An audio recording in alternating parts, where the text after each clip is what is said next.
So you want to be a painter, but, we have this position as a bricklayer for you, so you might have a look at it. Yeah, and the paycheck is like 10 times less what we advertised. But then again, you might love it. We are a wonderful team and a family for our employees. We are looking for passionate individuals who are willing to build a team from scratch. For no pay.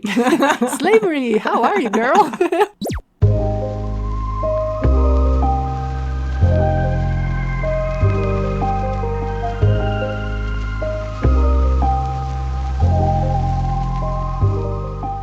Hi, it's still me, back with another first-time guest for this episode. Ladies, gentlemen, and those gloriously questioning, raise your pom-poms for Larisa! Woo! Whoop, whoop. Hey, girl. How's it going? Awesome, possum. Du-te, iubire, și fă liniște, serios. I will murder him. Not today, but someday. We will leave this in. So how you holding up otherwise? Awesome. Rowdy husband notwithstanding. Yeah. We were just talking last night how I was crying in my bathtub 4 years ago because nobody wanted to hire me. And I felt really, really worthless, let's call it what it was. And he was like, yeah, and look, now you're a cybersecurity project manager. And, yeah, whatever that might be. So, yeah. He really knows how to comfort you, doesn't he? Yeah, he's really supportive, and that helps a lot. Because I have super crazy ideas and I'm like, yeah, I saw this software and I don't fit, but I will try it. And he's like, yeah, you can do it, girl. So, yeah, it helps. It really does. I've invited you here because over the years we've bonded over several things like our mothers constantly disapproving of our every decision, but also about workplace shenanigans. The worst type of shenanigans, because you want to go to a workplace and feel like you're in a separate dimension where everything is professional, you're treated like an adult, and the problems you have to solve test your competency every day. And it's usually not. It's usually a big hole of disappointments with colleagues that you want to murder daily. So, yeah, we bonded over that one too. Yeah. And actually for this episode, I want to tap you for this specific subject. So we're going to discuss scummy practices of employer, at least in this here country. I thought about it and I was wondering if it only happens in Romania or if it only happens in Cluj. And I saw that what happens now in Cluj is specific for towns and countries where they outsource types of jobs.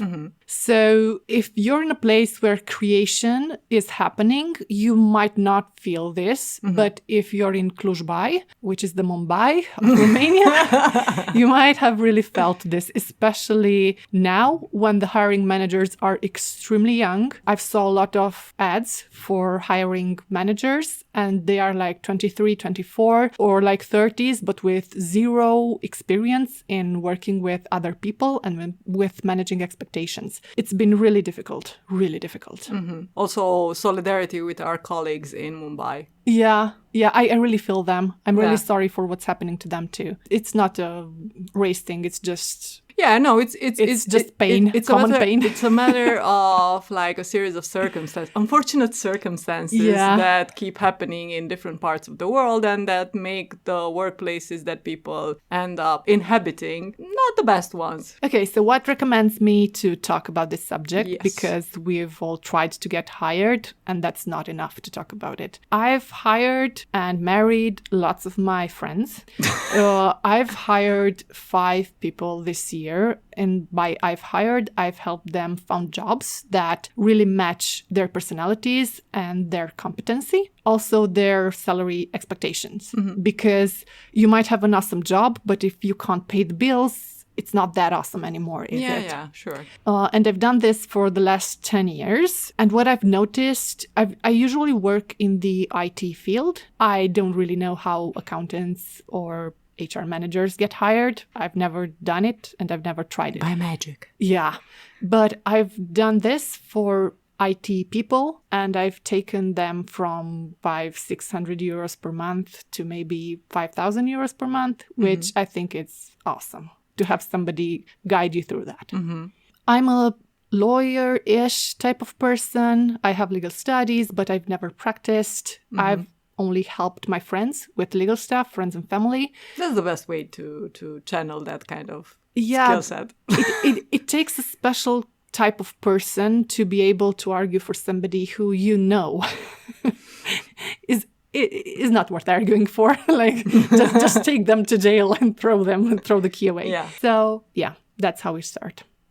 So I have to confess, you've made it super easy to structure this discussion because you sent me quite a long list of examples sorted by criteria, no less, that you'd like to warn the good people about. So let's just sort of jump into this. I'll list them off first and then we can just detail each one of them. So the first one you've titled the bait and switch tactic. Many employers use. Then it's Choosy beggars, but like the company edition. The bait and sell, which you said is job announcements that are actually ways to sell you a course or a product. Yeah. The 6-month-long recruitment process, the 5 fucking interviews for an entry-level job, the AI CV sorting, and its stupid pitfalls and kinks, and then the super macumbo, the choosy beggars that heavily rely on bait and switch tactics, positions that require you to have multiple personalities,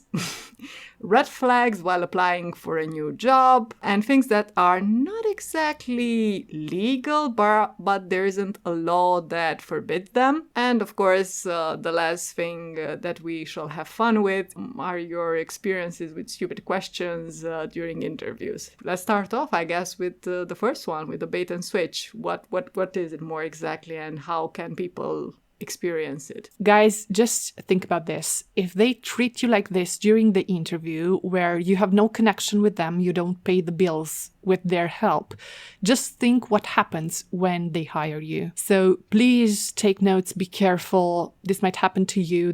This might have happened to you. The bait and switch is they put a work requirement that you look at and it looks really nice. Like they ask for SQL, they ask for all the good stuff. And when you start interviewing, the HR person will tell you that, this position is really nice, but you don't really fit. Although you fit. I mean, you know your CV, you know your experience, and you know you fit. But they tell you, we have something else. They don't mention it's not going to be the payment that you like, or the job is not going to be what they advertised. And they still try to make you take the interview. Okay. And you're like, yeah, but I would really like to take the interview for the position I've applied to. Do they at least pretend like they already have filled that initial vacancy? No? They just tell you that you're not a fit for that position because they want to push you to have the interview with the team lead for the other position. Okay. And they do this because they want overqualified people to work on a really easy position, but with entry-level payment. And they bank on the fact that you're searching for a job, maybe you're desperate, and once you get there, they will guilt you into remaining there 1 or 2 years.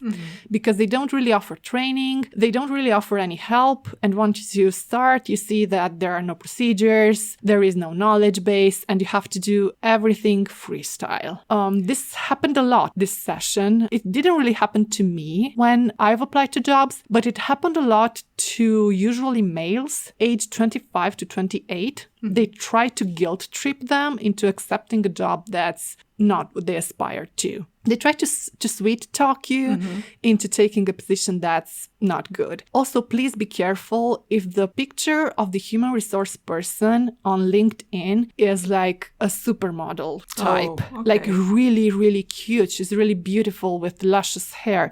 That's not something professional. That's not something that a professional human resource person would put on LinkedIn.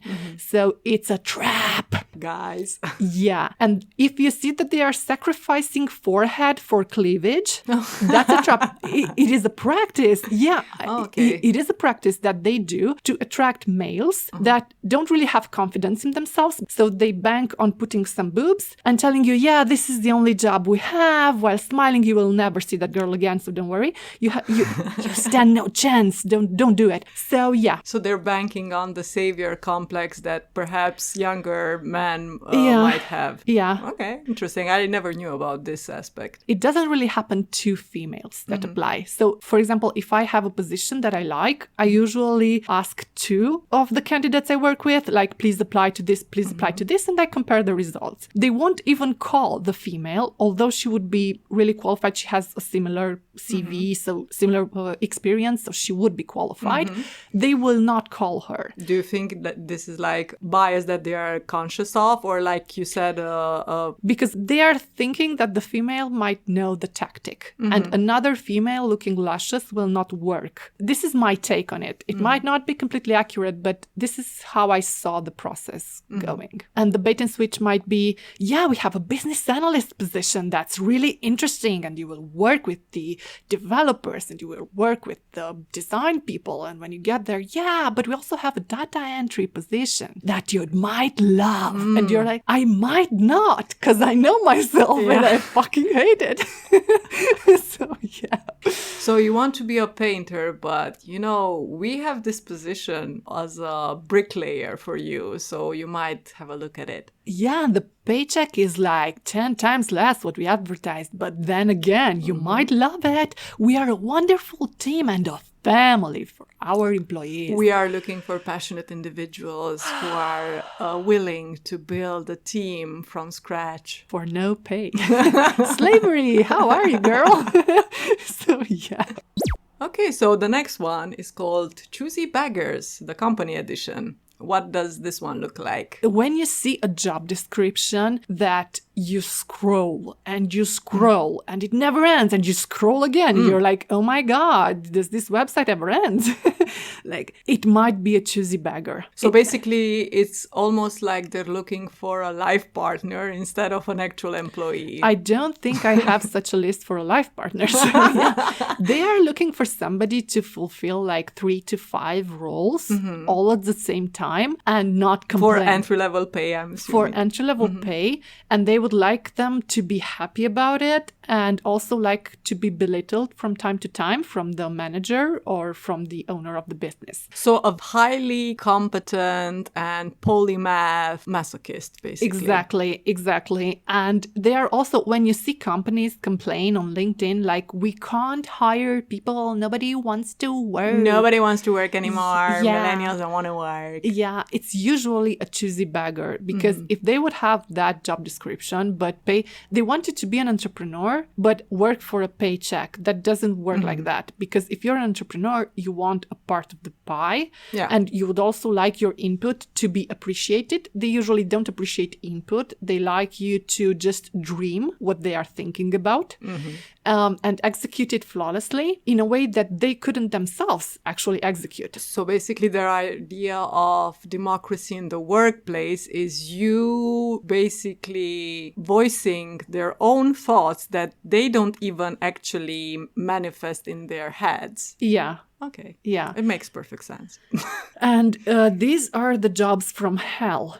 If you have the misfortune of being selected for such a thing, just think twice. You might be better off just putting merchandise on a shelf, because your mental health is worth more. You will see this type of job with a super pompous job description, like, we want a ninja programmer, a rock star, wherever the fuck. And you're wherever you see rock star before a title, like, buyers beware.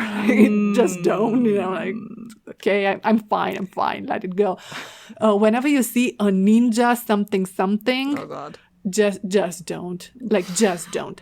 And they do know that ninjas were assassins, right? And they were mercenaries also, so they demanded payment for their services. Yes. So they were loyal, but they still demanded payment. Yeah. What a job description like this might look like. We would like you to be a back-end, front-end programmer with accountants proficiency, also speak English and German, preferably French.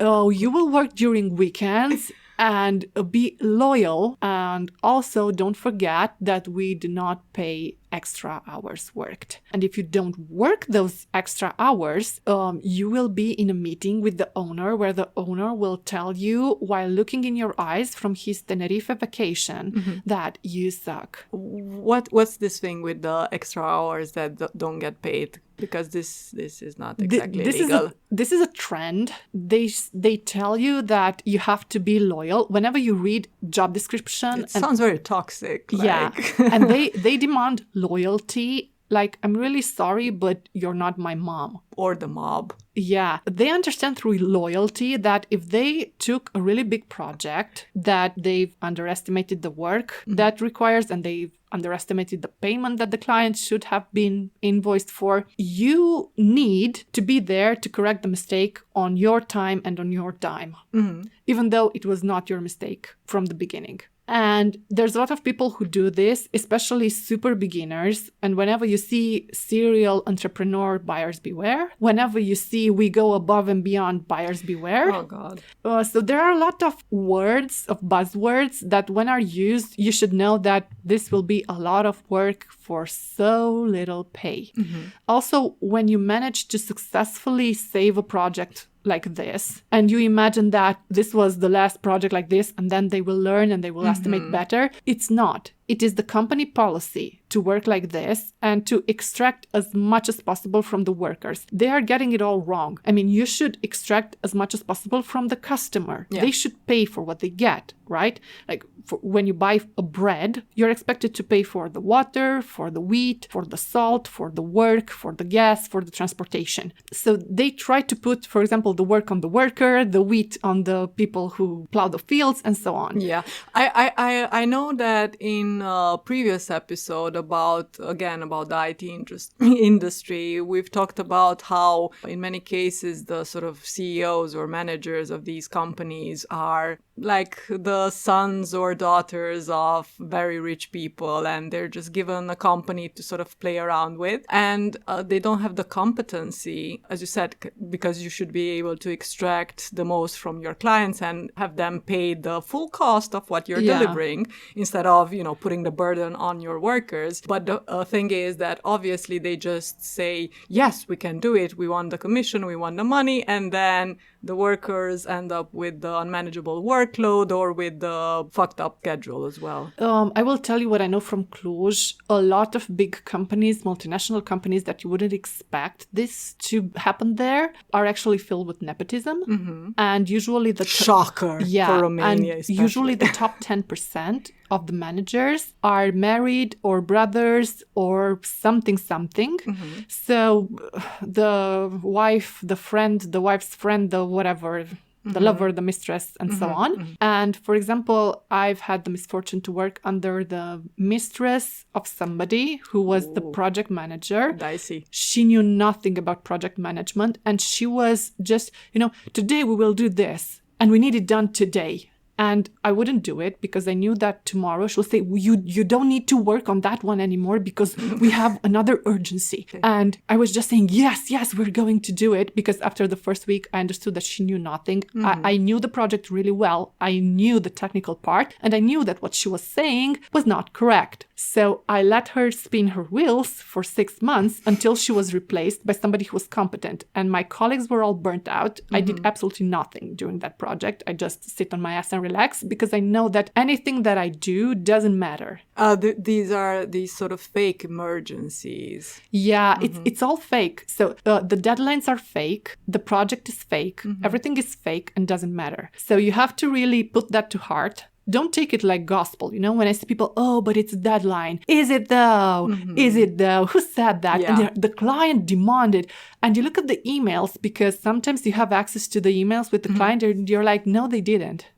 No, they didn't. Also, a very bad practice is that no client coaching is being done. What is client coaching? Well, the client wants something but they don't really know what they want.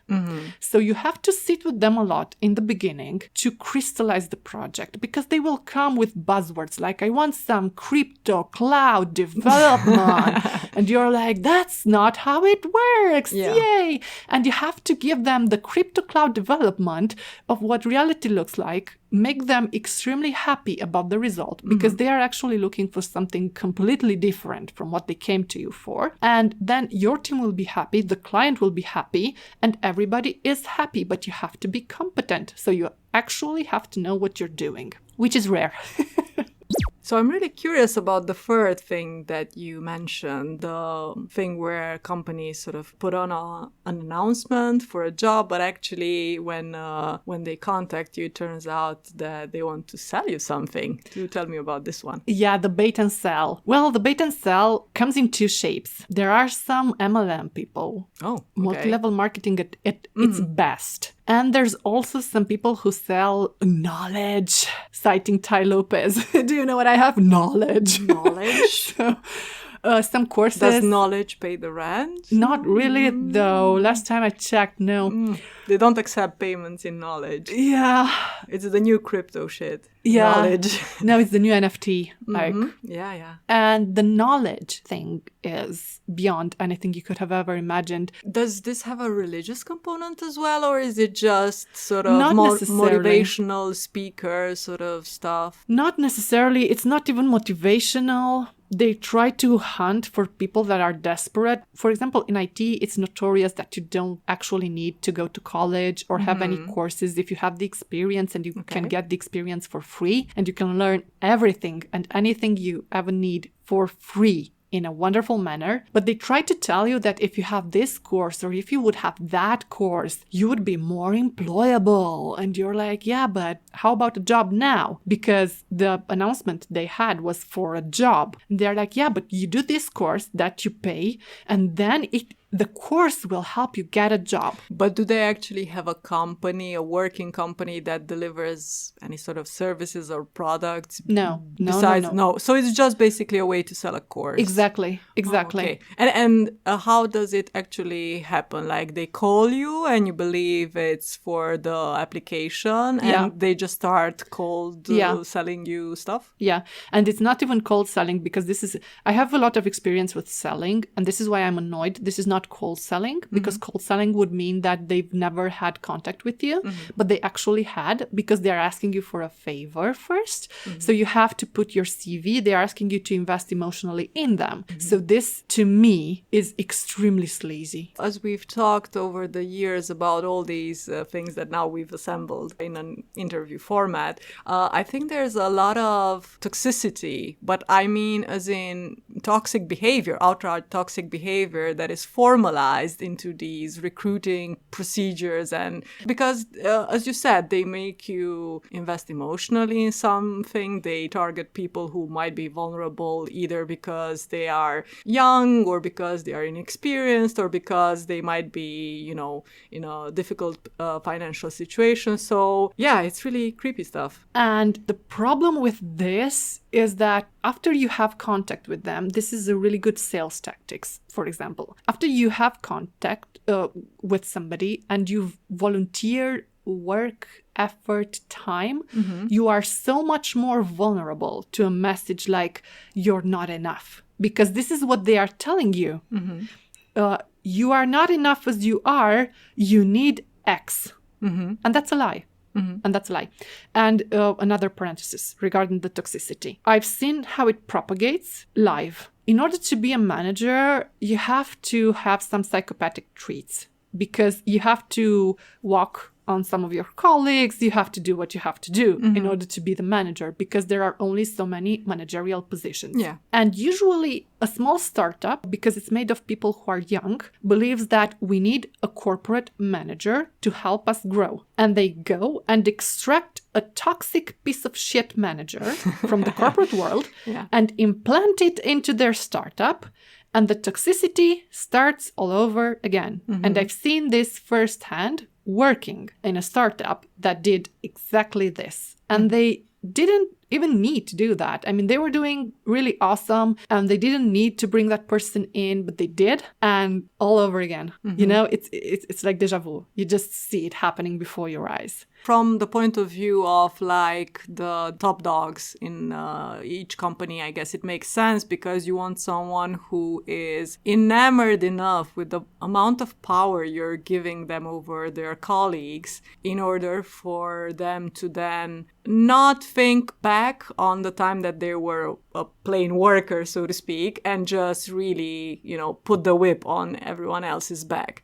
Because otherwise, if you select someone who is popular with their mates or who, you know, is asking uncomfortable questions, is being critical, is voicing any sort of concerns, then potentially for yourself, you know, as a very narrow-minded, self-interested CEO, manager, whatever, you might be forced to negotiate, make concessions, or maybe change things around. It's all in the turnover. You have to ask yourself how much turnover costs you every year. Because a worker will actually produce value. You need them at least 6 months on that position. For a competent worker to go into a project and fit with a team and actually work well, you need about 6 months. So if you have a turnover that affects this, because you invest 6 months and then maybe you have 2 months of productivity from that person, and then you have to invest again in finding somebody else because they quit, you also have to take into consideration that it costs a lot. You will not have stable teams. So you will not be a ninja or a rock star. When you will go into a new project, nobody knows what they have to do. It will take way longer than permanent team that works really well together. So this has to be taken into consideration too. Yeah, you might be tempted to say, we put a psychopath, they whip everybody into shape, but this is not slavery and people can actually quit. And once a good person quits and they take after them 12 people from your 20 people team, things might get shaky. It might get shaky. There are companies that do this really well, that respect their workers and are good places to work. No place to work is wonderful because it's work. Yeah, sure. So yeah. But we don't dream of labor. Yeah, I don't. I certainly don't. There are workplaces that actually emphasize the well-being of the person, and they think about it like, yeah, if we lose too many people at once because we are assholes, and those people tell other people, beware, and we cannot recruit at the rate we lose people, we might have an issue. So yeah, but going back to our theme, the bait and sell, guys, if somebody does this to you, just don't answer the phone. Like you've answered the phone, just close the phone on them. Don't be like, oh my God, but this is a real human being. Yeah, it's a real human scammer that's trying. Are you doing the same with with Nigerian prince? You're not. So don't have that, because if it doesn't work, they will stop, because it takes a lot of money to put those ads on LinkedIn, to have a call center with people that actually answer the phone and call you and try to bait you in. So if you just close the phone on their ass, you will be fine. Yeah. Nothing bad happens. You don't have to send it to 30 people. It's okay. Like, just don't. So we have the 6-month-long recruitment. I've just had two of these.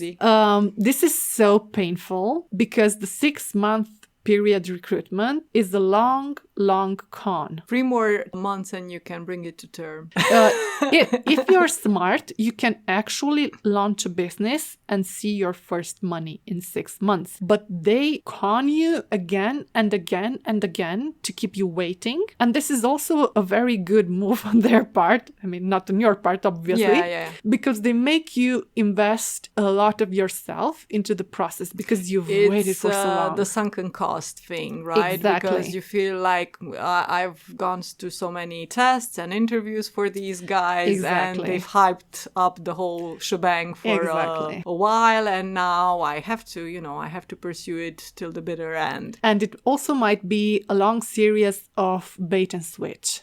Like, oh my God, you were such a wonderful fit, but we have somebody else from inside the company, but we have another position lined up for you, and in a month you could start here, so you only have to interview with X, and then you're good to go, and everything will be just fine. Surprise, it won't.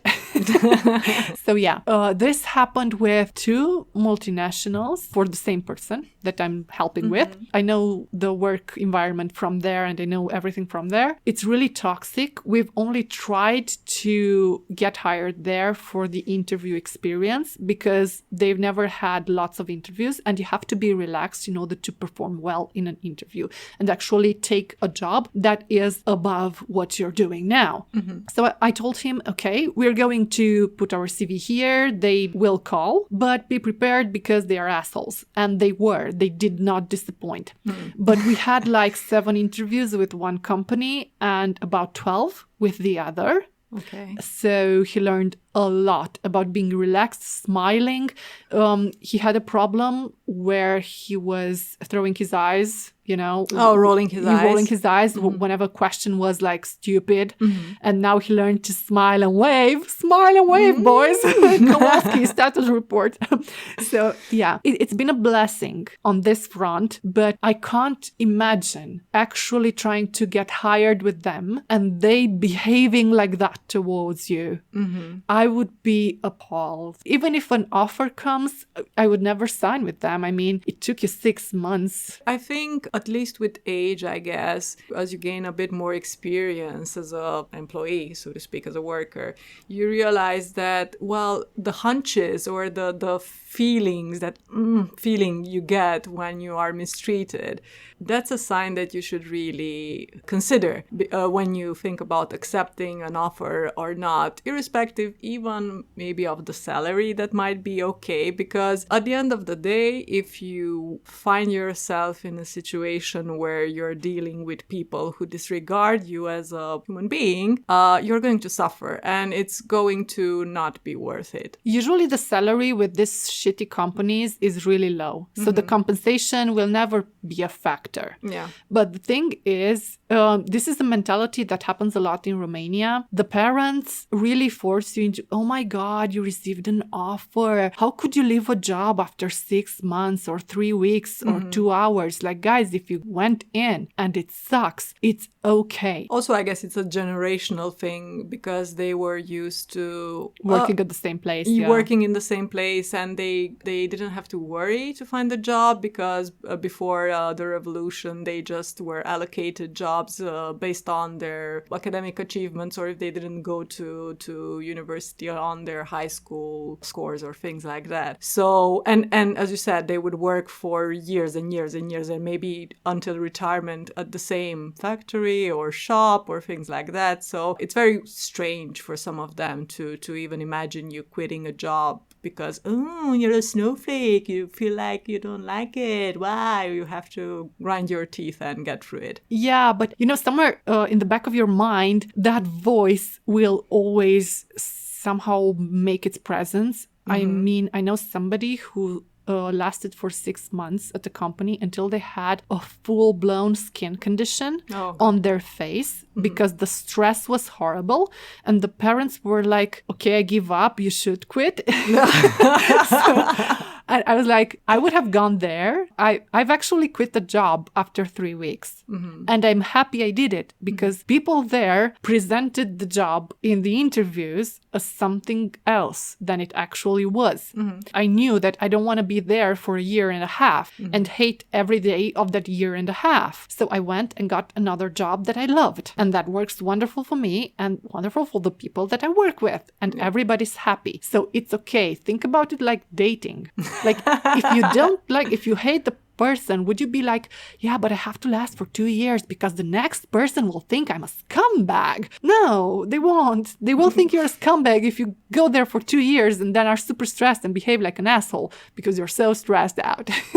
So, yeah. Also, I want to talk a little about job hopping if we are here. In IT, job hopping is not really frowned as it used to be. But just think about this. If you work in a company for 10 years and you get promoted, for example, first time after 6 months, next time after a year and some, and so on, would that be considered job hopping?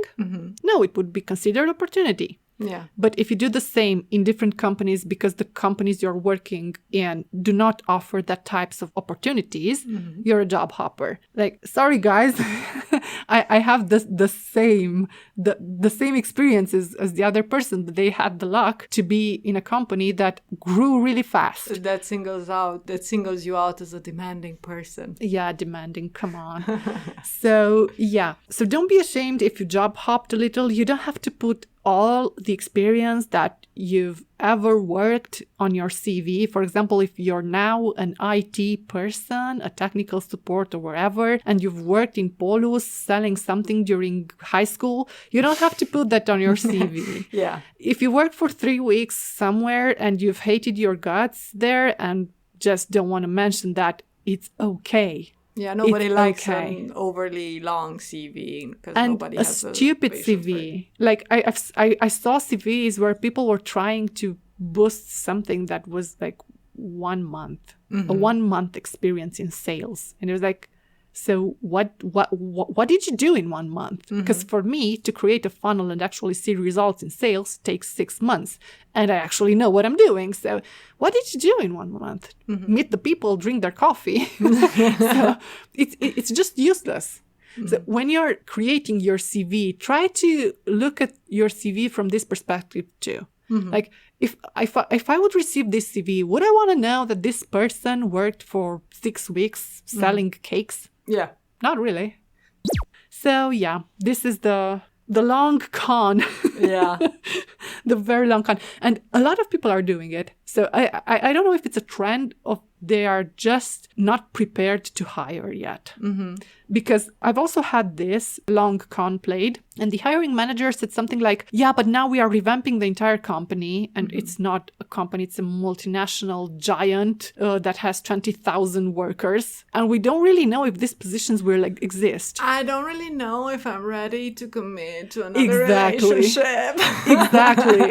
And I was like, guys, you've advertised, you've paid money to LinkedIn to advertise the positions for 4 fucking months, and you've kept this person 6 months in interviews, and I was saying, we don't know if the position will exist. Do you exist?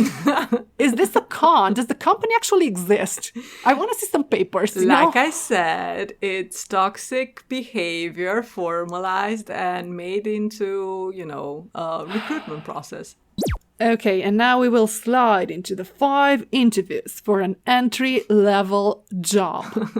Guys, when somebody wants to test your English, and you're not entry-level, you've worked in a lot of jobs, and it's not like, now can we switch to English for a bit and talk? They send you a full test with questions. You got to get out of that situation. Like, what sort of questions? Are they relevant to the job or just English questions for complete the sentence and pick the right word and stuff like that. Like, what? If you have to do that, you're 26 and this is not your first job, abort mission. So how this might look, this is not the bait and switch. This is for a single position. Like, you have a screening with the HR manager that should last for 5 minutes. Only it lasts 45. Then you have an interview with somebody from the team that is playing on their phone and doesn't listen to you while you talk. And is that part of their scheme as well? Yeah, that's the second interview. The third interview, it's with the team lead. They also put themselves on mute and talk on the phone while you answer the questions. And if you stop, they make a sign with their hand like, go on, go on. Oh my God. Yeah, happens. Then you have an interview with the CEO, and the CEO is eating peanut butter with a spoon from the jar while telling you how awesome the company is and how they can't wait to launch a new product and do this and do that. And then you go back in the 5th interview with the HR lady who you've told wants to test your English. Yeah, and who you've told your whole life since you were inside your mama's womb. And inside your daddy's you know what. And you're like, guys, what's left? And then they tell you, yeah, we still have a short English test. I actually had something similar, but it was not to this extent. But when I was living in Bucharest, I went to this interview And the guy was like, okay, I'm going to test your English now. And he made me read a Shakespeare sonnet. And I'm like, okay, I will read it, but because I was, I don't know, 20 something.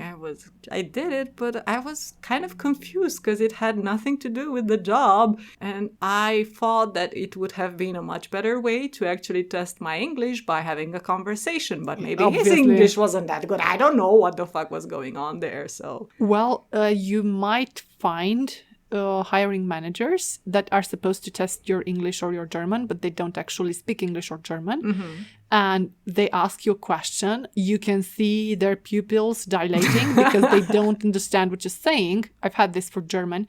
And they say, yeah, it was fine. But you can see that nothing happened inside their little brain. And they move on. So, yeah, whenever you see that it's super excessive, like you have to talk to so many people. And the job description usually changes from person to person you talk to. That's extremely sketchy. Is this also a way to sort of hype themselves up? Like, look at us, we are so exclusive. It's so difficult to get into this place. No, it's usually the type of job that nobody has anything to do because there's no work to be done. And it's usually companies that are slowly dying but want to hire because the owner wants to sell the company and wants to plump it up and look like... Oh, like a supernova company. Exactly. And when you get there, you see that all the work is busy work and you're not actually working on a project. You're working on literally copy-pasting stuff from an Excel to the other or copy-pasting from Excel to PowerPoint. And there's no actual work being done. These are usually the companies that make you interview a lot because nobody has anything to do. And they try to make themselves look busy by interviewing people. Yeah. And also they have a lot of people leaving the company and they're like, yeah, we haven't screened everybody properly. This is why people are leaving. It's not because we have nothing to do and you've done nothing all day for the last 6 months. And you're like, when I'm interviewing for the next position and they ask me, okay, but what did you do there? I'm like, nothing, man. I've cleaned my kitchen. I don't know, you know? So yeah, it's usually the sign of a really bad company. How an interview should look is a 5-minute screen with the HR so that they determine you are the person who actually applied. Then you have an interview that's usually a combination of the manager that you will have, somebody from your team, and somebody that you will work with or your manager's manager. If it's more than 5 people on an interview, it's bad because it means that nobody has any work to do. And they're trying to ultra screen because people are leaving in droves. Yeah. So if you have more than 3 interviews total, it might be bad. The company might be shitty. Yeah. And the problem is because when you change your job, you're thinking, okay, I will go there. I will be able to do new stuff. And in a year, I can take on more responsibility and maybe ask for a raise. And so I don't have to job hop. If the company is dying, you are forced to job hop. This is what's happening in Cluj. This is why job hopping is not so frowned upon because you cannot ask for a raise because you've done nothing for a year and you're bored and you feel like I haven't written a professional email in like 5 months. I don't know how to do that even. So, yeah. In a way, not giving you actual projects to do, they don't train you anyhow. You're not able to grow as a professional, so they keep you trapped that way. Exactly. And you have to know that the most money you will ever make in your career, it's between your 30s and your 40s. And if you don't reach a very good level when you're in your 30s, chances are you will be stuck in a job that you hate and you will not have the skills because things happen. Family happens. Life happens. You get older. You just stop wanting to try. You know, after you have 5 or 7 jobs that didn't work out, you start thinking it's you, although it might not be you. It might be that, okay, you didn't make the best choices, but how were you supposed to know? Because when you ask your parents, it's like, they offered you a job, you should take it, you know? And you're like, okay. And also so many things have changed over the course of the last 20, 30 years because my parents don't understand my job really well and I had to explain what I'm doing although it's not that complicated, I write stuff. But because the way that the system and the society was structured under communism, they don't know what the fuck. I don't even know many of the jobs that I see advertised, and I read the description that should help me understand what the job title implies, and I don't get it. Like something innovation expert, something consultant, like what am I actually doing besides, I don't know, being a ninja or something? Usually nothing. so if the job description is really long-winded, it's usually because you do nothing, because they don't know what you should do, and they don't really know why they hired you. They knew they have to hire somebody because a SOC analysis is due, or they want to launch an EPO, or whatever they want to do, but they don't have a clear vision because they've hired some manager that did nothing for the last 15 years besides being toxic. I mean, he doesn't know. That keeps a man busy.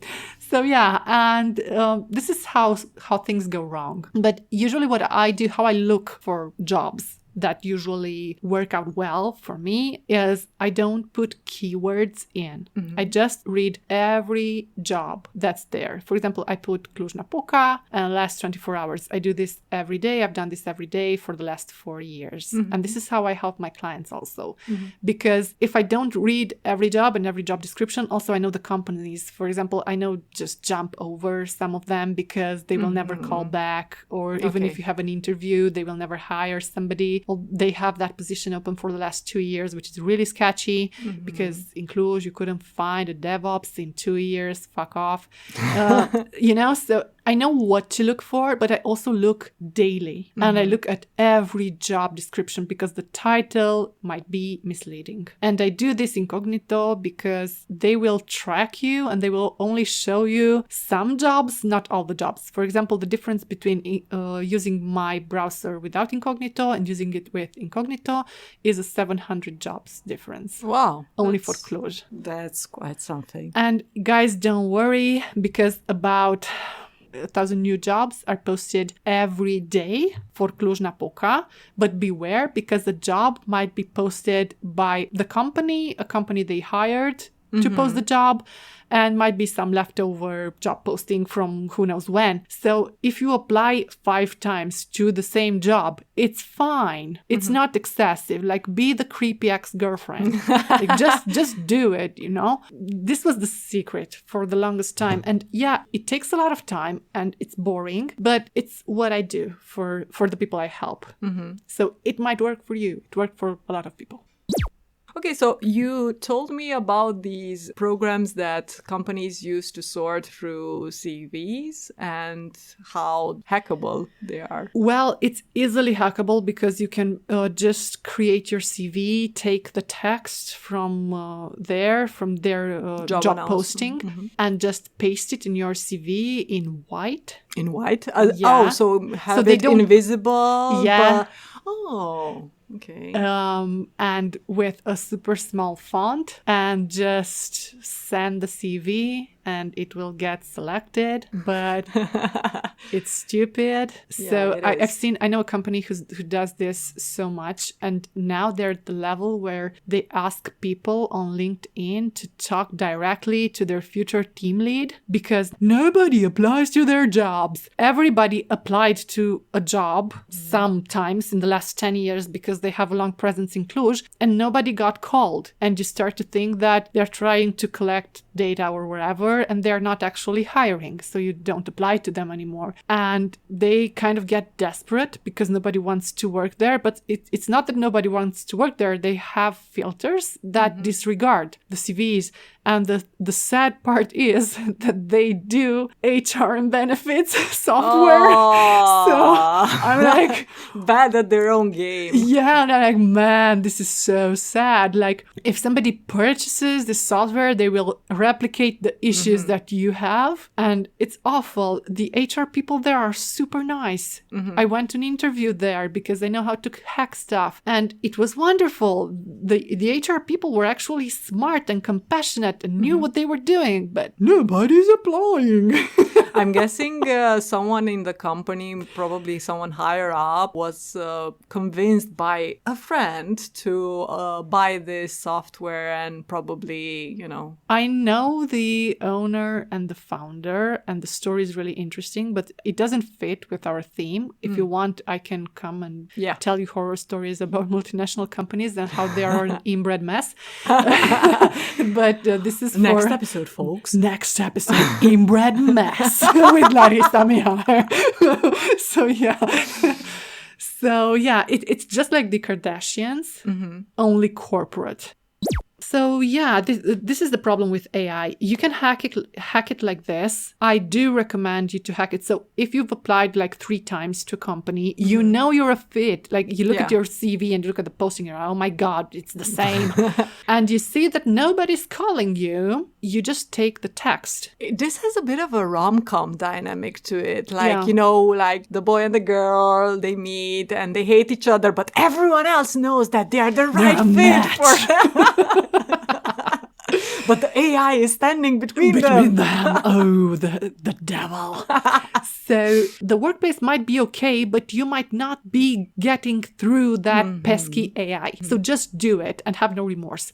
So you should have a CV that's hacked for that. And then when the recruiting manager contacts you, you should have a CV with your picture and tell them, I will also send you my CV that has been updated. There might be no updates. Just you've deleted the fucking white text. I see. Just be a little sneaky about it and it will work and you might be really happy there. So they might be assholes, but don't discriminate them because some people are bigger assholes. So this affects all the jobs that are corporate in the true sense of the word. So if it's a company that has 10,000 plus globally, this is happening. And we are back. back. We were never gone. We went for a toilet break. So, okay, the next super combo, Choosy beggars that bait and switch. This is a different type of bait and switch. We talked before about I will play on how insecure you are and I will bait and switch you down. This is a bait and switch in multiple job descriptions. So you will do the job of 3 people that you're not qualified to do.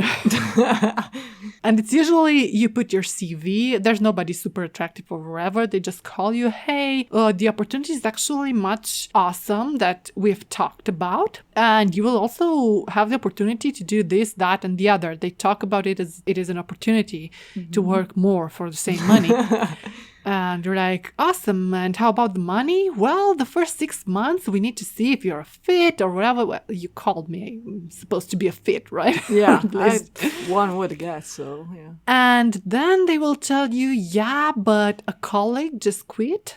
Yeah, but I'm not trained. Yeah, but you will do just fine. Yeah, it's... And just another peasant. Yeah. You'll just get stuck with doing 3 job descriptions that don't have anything in common and also do the training for anybody new that will join. I've had somebody that had this happen and they also had buyer's remorse because they thought they were paying too much the person. I've told him, yeah, but please renegotiate the salary. They at least have to give you 25% more because you're doing the job of 3 people. And he did that. And when he asked for more money to do the training, they were like, but we're already paying you so much. And he was like, yeah, but I'm already working like 80 hours a week. So if I take this payment per hour, the guy at McDonald's makes a lot more than me. And I'm doing some business analysis that's really complicated and I've not been trained to do. I supervise 50 people in Nigeria and now I'm stuck with training somebody new and covering for a colleague that left the company. So it's not that much, but they were playing it like they were doing him a favor. And it's not an isolated incident. I've saw this happening a lot. And please ask the colleagues that have done training for you if they received something. For example, when I get hired, they tell me, yeah, you will also have to do training. I know that I will not get paid extra. But if I'm not the team lead, I'm not the technical lead for a project, I suppose I'm not going to do training because I'm not the best at that job from the company. And if they ask me to do training, that's bad. Like I'm supposed to be some mediocre person from the project or somebody who does some side work from the project, not the core of the project. And now I'm doing training and I'm not getting paid extra for that. But this is all a family and we help one another. Yeah. Wouldn't you help your little brother? No, I don't. I actually have a little brother and I don't. Because I've learned my lesson. So, yeah. So you have to take into account that if that's happening while you're interviewing, and if that's happening in the first 3 months, you should have not stopped looking for a job. Also, I always tell people, when you sign the contract, you are not stopping the look for a job because you don't know how that job will play out. Yeah. And you might need to quit because the people are crazy there. Mm-hmm. And they played you into getting into the job. Everybody was on their best behavior. And once you're there, it's craziness. So you don't stop looking for a job until you are happy. In the first 6 months, you don't really know. Mm-hmm. But after that, things settle and you start loving what you're doing and the money is okay and everything is fine. Okay, you can stop. But if in the first 6 months, you don't really know if you want to be there, it's free to apply. Apply. Don't feel guilty. You shouldn't feel guilty. The next one, we have a position that requires you to have multiple personalities. Okay, this one should be interesting. This usually happens in startups. They say they are a startup, but they're not. In small companies that say they are small companies, but they are not.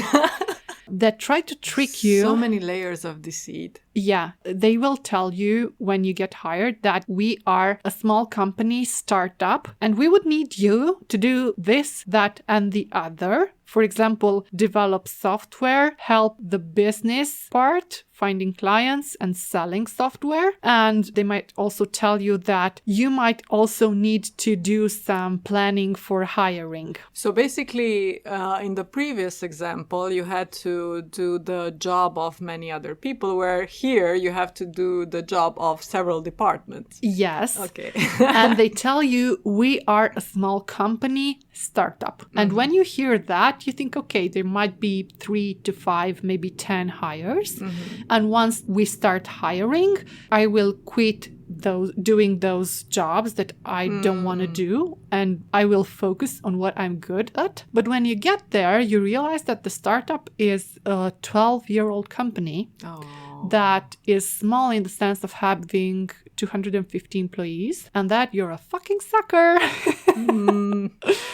And you're stuck doing hiring and doing a lot of jobs that, for example, business development, if you're strictly a developer, if you like business development, like me, it's fine. But I go for business development and project management jobs because that's who I am. Yeah. But if you're strictly a coder and, you're maybe a little on the autistic spectrum and don't enjoy talking to people because you enjoy sitting in a room and coding and they try to force you to talk to people and HR and stuff, you will hate your life. You will hate yourself for doing that. Generally speaking, when they try to force you to do anything Yeah, and they tell you that it's temporary, but once you get there, it's not. Because how are you a startup 12 years later?